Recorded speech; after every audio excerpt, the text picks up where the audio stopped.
Indeed, I read the statement after your last meeting, explaining this element that you summarized us now. But my point is, if the country where you identify problems for the transmission of monetary policy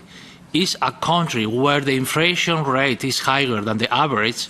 it's clear that if you buy more debt from that country, you will contribute to more inflation. So in the design of the instrument, there is a clear trade-off between inflation and fragmentation, because the context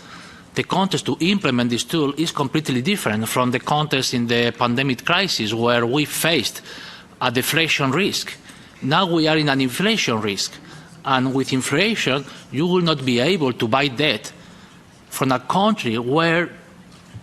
the country who will be suffering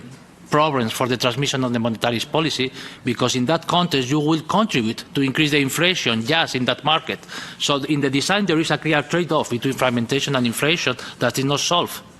And I think that we need to think about it more. Well, in any decision to implement the TPI, we will take into account the macroeconomic situation and the actual inflation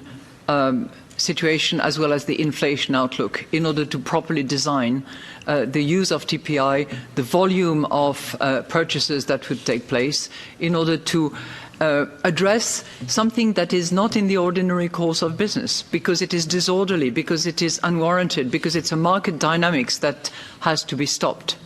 So I think the length and the volume will actually address the issue that you're referring to.